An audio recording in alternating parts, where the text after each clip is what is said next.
누가복음 18장 1절에서 8절에 있는 말씀입니다. 저 여러분이 한 절씩 교독하겠습니다.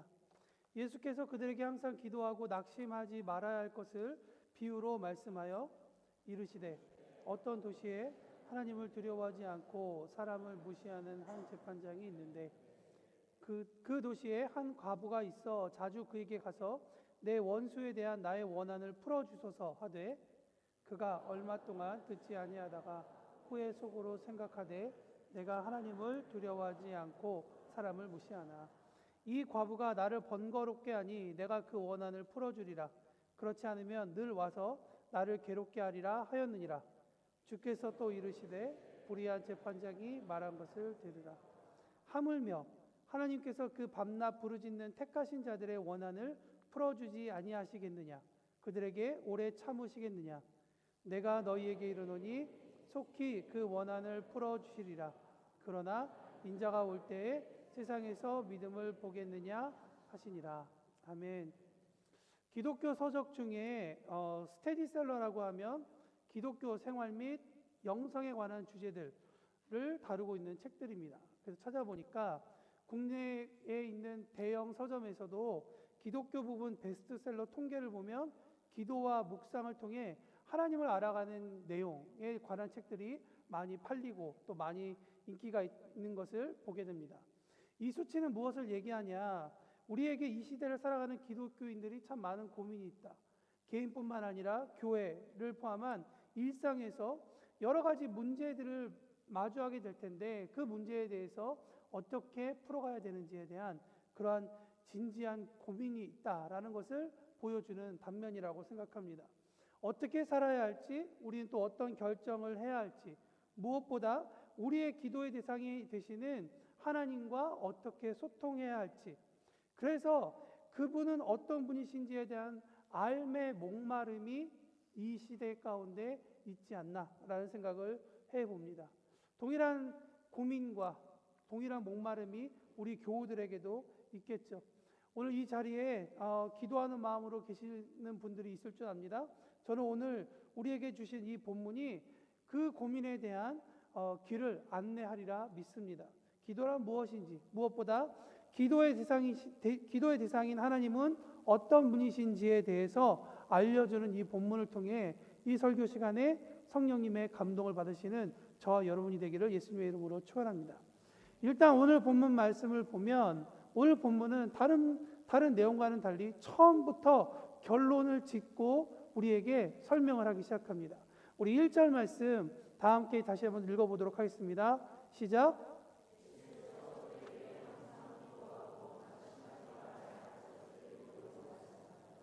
1절은 우리에게 이야기하고 있습니다. 예수님께서 제자들에게 말씀하고 계시죠. 항상 기도하고 낙심하지 말 것. 여러분, 이것은 거의 신앙생활에 있어서 수학 공식과 같은 겁니다. 항상 기도하고 낙심하지 말 것. 우리 좌우에 옆에 있는 분들에게 이야기하겠습니다. 항상 기도하고 낙심하지 말 것 얘기하겠습니다. 여러분, 항상 기도하는 것 그리고 낙심하지 않는 것은 잊지 말아야 할 수학 공식과 같은 이야기이자 또 우리가 풀어내야 할 그러한 문제인 것이죠. 항상 기도한다라는 것은 하나님께서 우리의 기도를 언제 들어주실지 모르기 때문에 그냥 우리가 언제든 기도해야 된다라고 하는 소위 말하면 한번 걸려봐라, 내가 한번 기도하겠다라고 하는 문어발식의 해석이 아닙니다. 데살로니가전서 5장 17절 말씀에 보면 쉬지 말고 기도하라라고 이야기가 하고 있죠. 이 말씀은 그냥 그 문장 그대로 해석하면 연속해서 기도해라라는 이야기입니다. 여러분, 누군가가 나에게 연속해서 기도해라고 이야기하면 그 사람은 그 말을 하는 대상에게 어떤 존재라는 것을 이야기하고 있습니까? 기도를 받기 위해 언제나 난 준비되어 있어 라는 이야기가 아닐까요? 이 개념은 제공자의 입장에서 볼 때는 제공자의 입장에서만 할 수 있는 것입니다. 언제나 쉬지 말고 기도해라 라고 이야기하는데 이 기도를 듣는 존재가 이 자체가 만약에 언제라도 기도를 들을 수 있는 그런 상태가 안 된다면 이런 이야기를 할 수가 없는 것이겠죠. 여러분, 이 성경 구절은 우리에게 기도를 받으시는 하나님에 대해서 명확한 그림을 보여주고 있습니다. 하나님께는 언제나 기도할 수 있는 채널이 열려 있다라는 것입니다. 언제나 소통해도 괜찮다. 언제나라는 것은 때도 이야기하지만 상황도 우리에게 이야기해 주고 있습니다. 여러분, 발전소에서 전기를 만들어서 집까지 끌어옵니다. 그리고 우리가 지금 예배드리고 있는 예배당 안에도 전기는 흘러가고 있죠. 여러분, 전기 콘센트에 우리가 연결하면 아무 때나 쓸 수 있는 것이 우리가 너무나도 쉬운 개념이죠. 이렇듯 하나님은 언제나 우리와 연결하기 위해 준비되어 계신 분이십니다.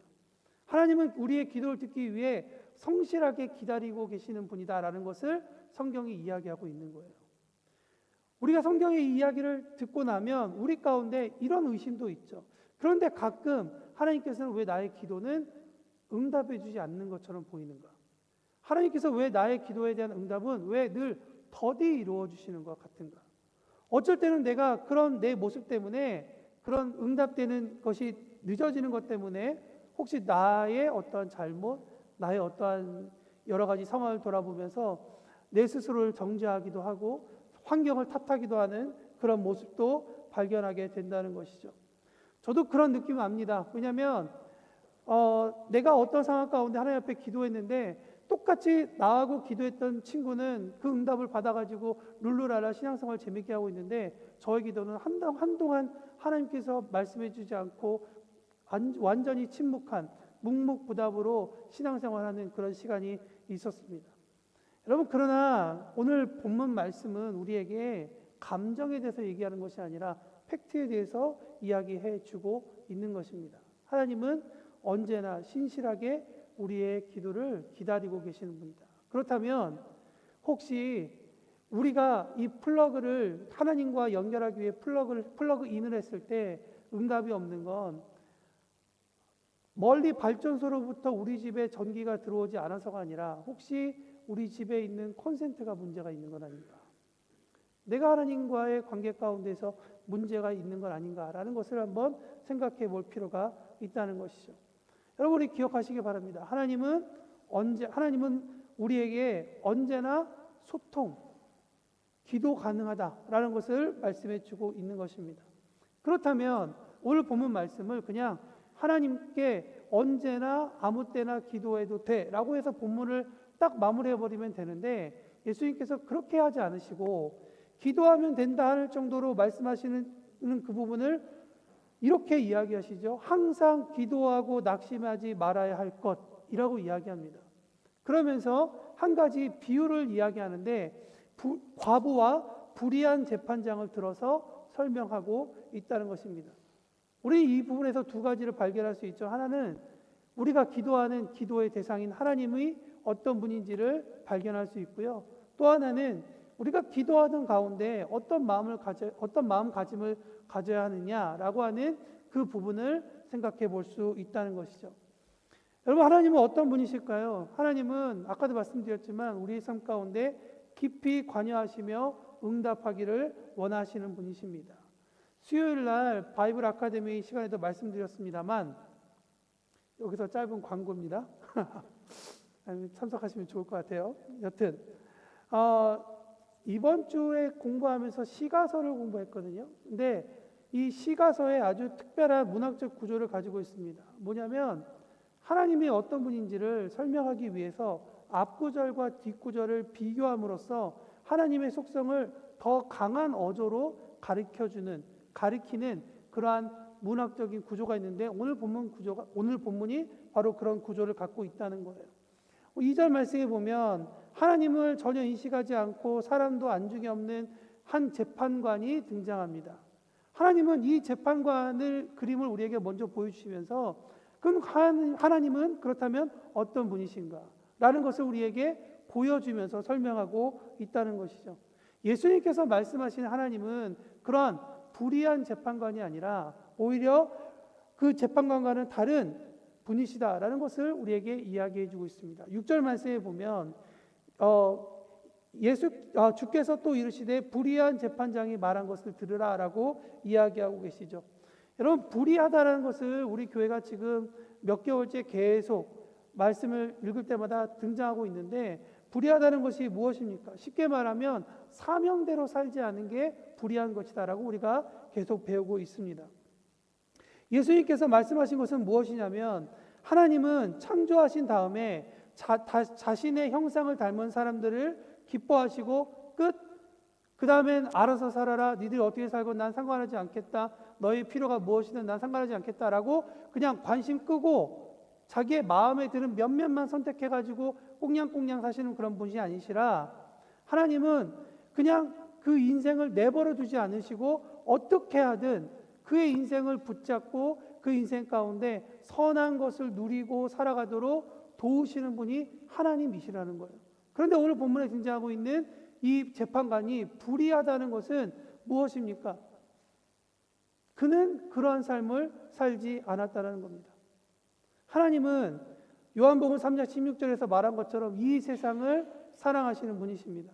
그런데 그냥 사랑한다고 선언한 이 사랑을 예수님께서 요한복음 13장 1절에 보면 십자가를 지실 때가 가까워지는 그 시점에서도 세상에 있는 자기 사람들을 사랑하시되 끝까지 사랑하신다라고 하는 그 모습을 통해 완성해 가시는 것입니다. 하나님에 대한 사랑을 예수님의 사랑으로 증명하고 계시다는 것이죠. 여러분, 때론 우리가 기도 응답을 받지 못한다라고 하는 느낌이 들어서 하나님에 대해서 오해하기도 합니다. 하나님의 사랑에 대해서 의심하기도 합니다. 그러나 하나님은 오늘 본문에 등장하고 있는 불의한 재판장과 같이 우리의 삶에 대해서 관여하지 않거나 그것을 귀찮아하는 분은 아니라는 것입니다. 오히려 우리의 삶에 관심 있고 우리의 삶에, 우리의 목소리에 귀 기울이신다는 그 사실을 여러분 기억하시기 바랍니다. 그렇다 그러면 예수님께서 왜 자꾸 과부의 간구를 들어주지 않는 재판장을 불의하다고 설명하셨냐? 아까도 말씀드렸지만, 왜냐하면 재판관은 심판을 요청하는 사람들의 이야기를 듣고 옳고 그름을 판단하는 사람이 그의 역할이고 그가 해야 할 일이기 때문입니다. 그런데 오늘 본문에 등장하고 있는 재판관은 그런 일을 하지 않는다는 것이죠. 특히나 더 자기의 속사정을 이야기하고 있는 그 사람의 속사정은 들어보지도 않고 재판관이 재판을 정당하게 했으나 그렇게 한 이유는 너무나도 자신을 귀찮게 하기 때문에 그 상황으로부터 자유하기 위해서 정당한 대우를 해주자라는 마음으로 판결했기 때문에 불의하다라고 이야기를 하는 것입니다. 하나님은 불의한 재판관이 아니시라고 계속 말씀드리고 있습니다. 오늘 본문 내용을 다시 한번 더 읽어보면 예수님께서 비유하시는 이 과부의 속사정을 자세하게 기록하고 있습니다.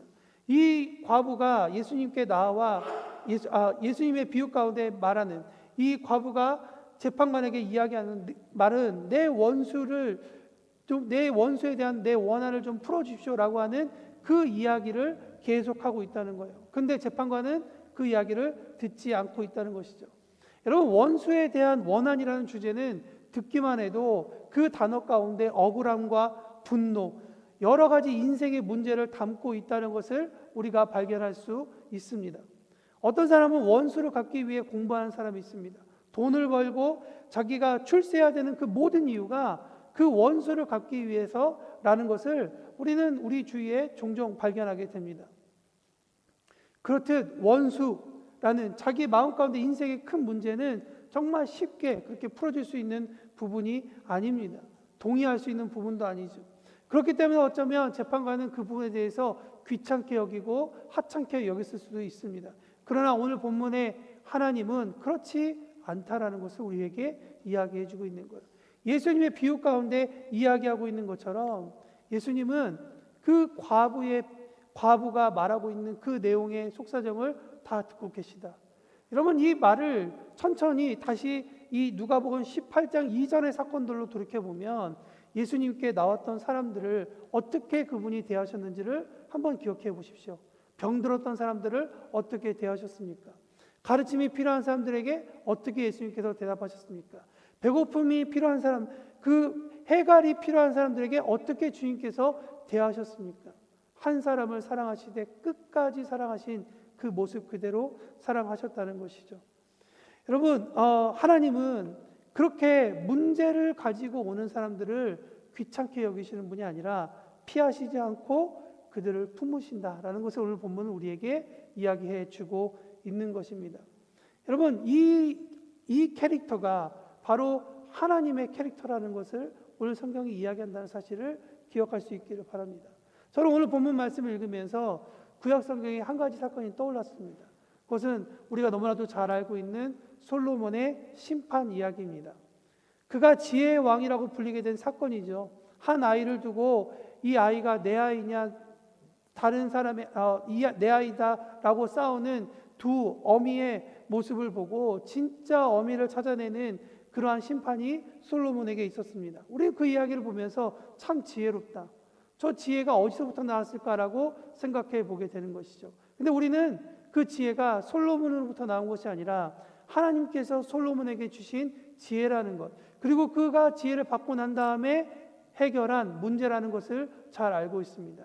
여러분, 하나님께 지혜를 받은 사람도 이렇게 문제 해결하는데 그 지혜를 주신 하나님이 하물며 어떻게 기도에 대해서 응답하시겠습니까? 우리의 울음과 고민으로부터 우리를 어떻게 가만두시겠습니까? 하나님은 우리를 구원하시는 분이시라는 사실을 기억하는 저와 여러분이 되기를 바랍니다. 사랑하는 성도 여러분, 하나님은 우리의 울음을 잘 알고 계시고 또한 그치게 하시는 분이시라 저는 믿습니다. 여러분들의 억울함을 풀어주시는 분이십니다.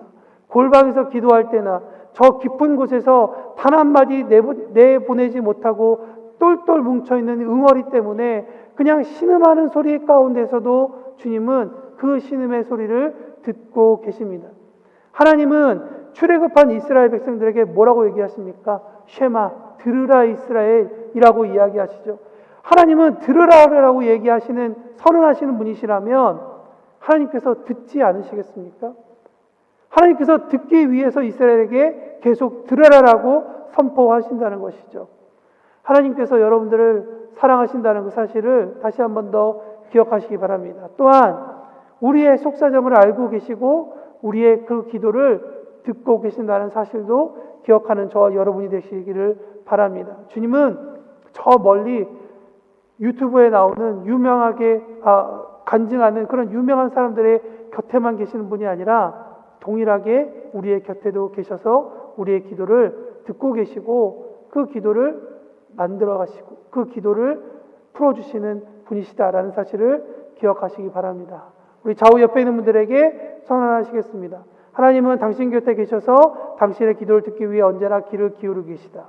너무 길죠? 따라 하시겠습니다.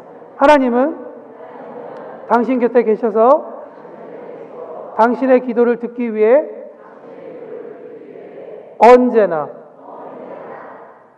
언제나가 중요합니다, 여러분. 언제나 귀 기울이고 계십니다.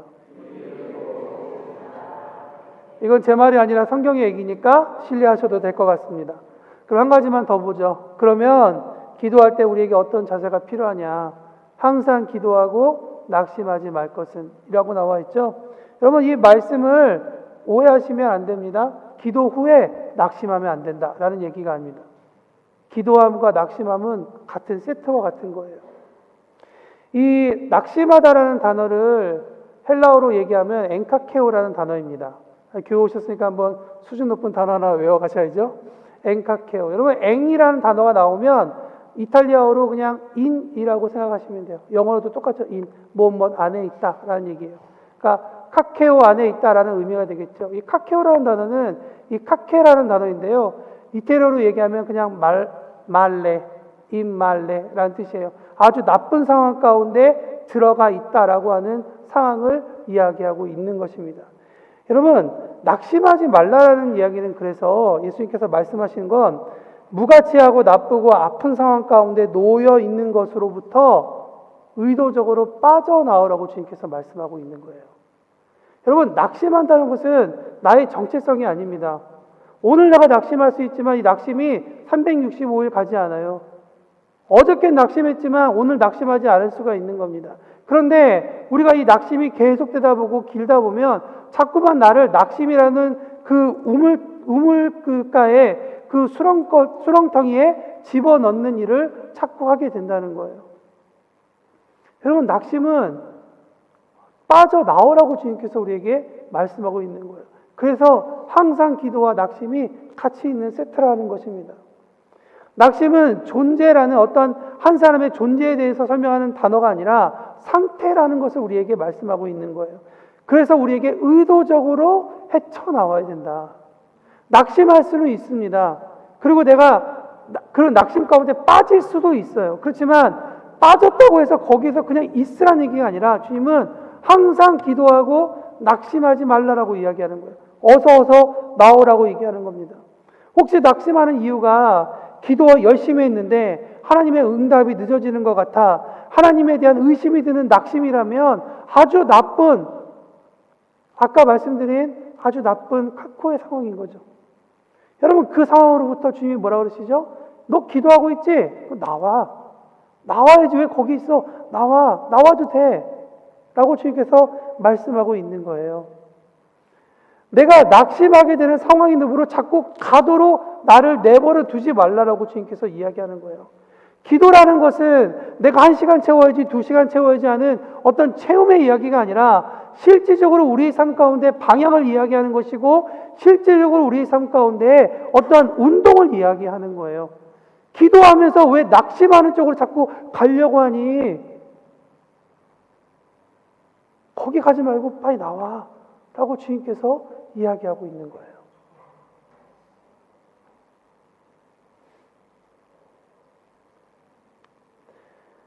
낙심의 대부분 이유는 나의 그림대로 이루어지지 않기 때문이죠. 만일 내 소원대로 다 이루어진다면 얼마나 큰 위험이겠습니까? 오전 예배에도 그 얘기 드렸는데 한참 예수님을 사랑할 뜨거운 나이 20대 초반에 불같이 일어났습니다. 예수님께서 33살에 돌아가셨다 그래서 저는 주님 그 정도까지는 아니고 32살 정도까지만 살다가 선교하다가 가겠습니다 라고 했는데 만약에 그 기도 응답해 주셨으면 어떻게 할 뻔했어요? 제 아내도 못 만나고 제 아이들도 못 만나고 여러분들도 못 만나고. 여러분, 가끔 우리가 생각할 때 내 기도가 그렇다고 해서 이 기도가 참 어리석다라는 것이 아니라 중심은 하나님께서 보고 계시다는 것을 말씀드리고 싶은 거예요. 근데 우리의 기도가 때로는 어쩔 때는 미성숙할 수도 있다는 거예요. 근데 주님이 관심 있는 것은 무엇이냐? 우리의 기도가 완벽한 기도, 어떤 합당한 합리적인 기도라는 얘기가 아니라 우리의 미성숙함이 있다 할지라도 하나님은 그 중심을 보시고 우리가 진짜 무엇을 원하시는지를 알고 계시다는 거예요. 하나님께서 그렇기 때문에 오늘 본문 가운데서 계속 이야기를 하고 있습니다. 불의한 재판관은 귀찮음 때문에 과부에게 정당한 판결을 해 주었죠. 불의한 사람일지라도 그렇게 자기가 귀찮아서 빨리 자유해지기 위해 정당한 판결을 해주는데 그와 비교할 수 없이 우리를 사랑하시고 기억하시고 죄에서 죽어버릴 수 있는 인생을 살리기 위해 성자 예수님을 이 땅 가운데 보내주신 하나님의 사랑, 그 비교조차 안 되는 말을 설명하기 위해 예수님께서 오늘 우리에게 하신 단어가 바로 하물며라는 단어입니다. 하물며 그러겠냐? 하물며 너의 인생을 그냥 두겠냐? 라고 주님께서 말씀하고 있습니다. 기도가 응답되는 과정 가운데 나의 열심만이 아닌 나의 기도를 들으시려는 하나님의 성품을 기억해야 합니다. 근데 우리도 열심히 기도하려고 하지만 하나님도 열심히 들으시려고 하세요. 그러니까 하나님께서 열심히 들으려고 하시니까 우리에게 필요한 건 뭐라고요? 항상 기도하고 낙심하지 않고. 기도 응답이 더뎌진다고 해서 내 뜻으로 해석하지 않을 것. 하나님에 대한 신뢰를 계속 가지십시오. 기도하는 자에게 필요한 것은 하나님께 끝까지 부르짖는 거라고 저는 믿습니다. 내 마음에 확답이 올 때까지 기도하는 겁니다. 크게 기도하든 작게 기도하든 골방에서 하든 여러 사람들에게 기도 제목을 나눠주든 형태는 전 중요하지 않다고 생각합니다. 방법은 그리 중요하지 않다고 생각합니다. 중요한 건 뭐냐? 들어주실 것에 대해 끝까지 매달리는 것이라고 저는 생각합니다. 우리 8절 말씀 한번 볼까요? 8절 한번 읽어보겠습니다. 시작. 내가 너희에게 이르노니 속히 그 원한을 풀어주리라. 그러나 인자가 올 때에 세상에서 믿음을 주님은 우리에게 속히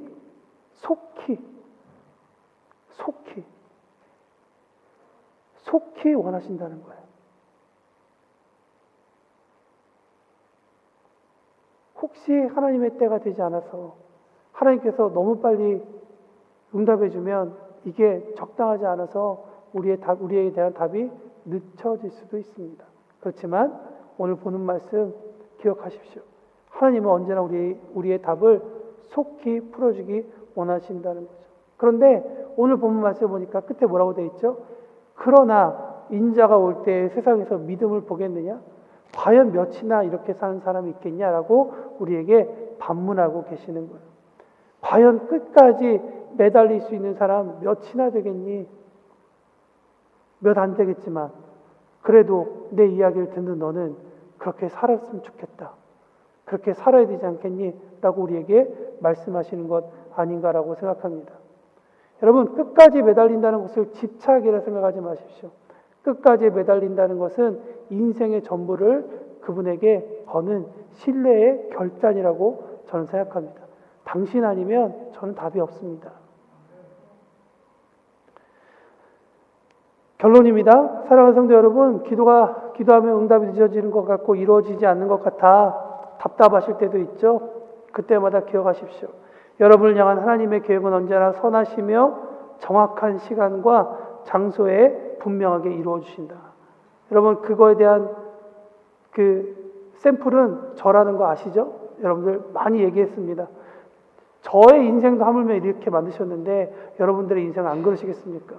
저보다 여러분들을 더 사랑하실 거라고 생각합니다.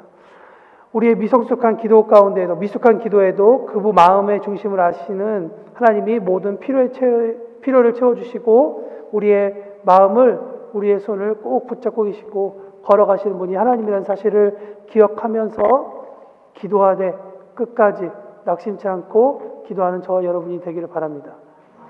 오늘은 설교 끝나면서 찬양 하나를 더 하고 싶습니다.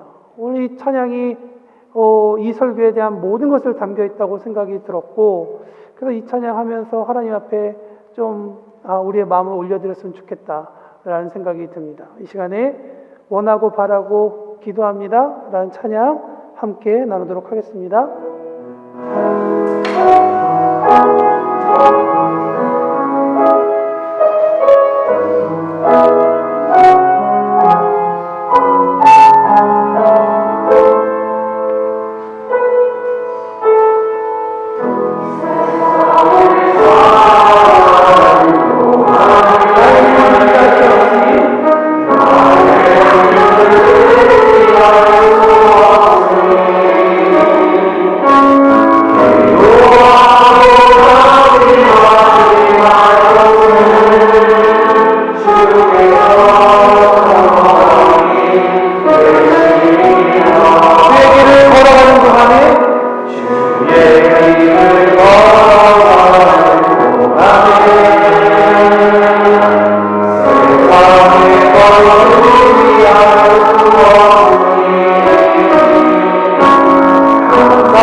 하나님 하나님 우리의 기도를 응답하여 주십시오. 그런 마음으로 우리의 기도 제목을 올려드리며 주 앞에 기도하겠습니다. 아버지 하나님, 이 시간 주 앞에 기도합니다. 우리 성도들 하나님의 삶과 있는 삶의 이유와 삶의 여러 가지 이유들 가운데서 주님을 붙잡고 함께 부르짖는 그런 여러 기도 제목들이 있음을 주님 드리고 있습니다. 우리의 눈물과 우리의 슬픔과 우리의 억울함과 눌림과 고민과 앞에 보이지 않는 여러 상황 가운데 다른 것을 붙잡지 않고 하나님을 붙잡고 나아가는 우리 성도들의 마음을 또 우리 성도들의 기도를 응답하여 주옵시고 들으시고 같이 걸어가시고 응답하여 주옵시고 건설에 가져오고 나아가며 우리의 뜻과 우리가 원하는 소원이 있지만 그보다 더 선하신 모습, 더 선하신 방법대로 이끌어가심을 믿습니다. 여기 한발 동행하여 주십시오. 어둠 가운데는 빛을 비춰주시옵시고 뜨거운 태양 가운데서는 구름 기둥과 같은 당신의 동행함이 우리 가운데 있게 하셔서 하나님 한 걸음 한 걸음마다 하나님의 은혜를 경험할 수 있는 우리 성도들이 될 수 있도록 인도하여 주옵소서.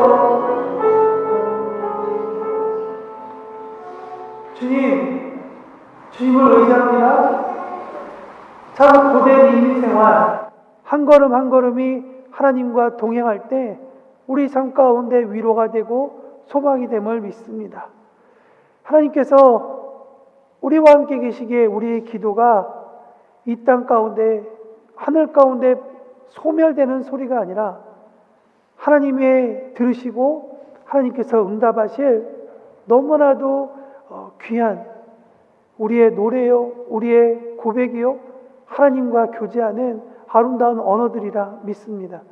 하나님, 한 주간 살아가면서 우리의 삶 가운데 고비고비마다 주님 앞에 이름을 부르며 기도하며 탄식으로 하나님 앞에 나아갈 때 당신의 자녀들을 위로하여 주옵시고 그 손을 꼭 붙잡아 주옵소서. 한 걸음 한 걸음 걸어가는 걸음마다 하나님의 그 사랑을 경험할 수 있는 우리 모든 성도들이 될 수 있도록 인도하여 주옵소서.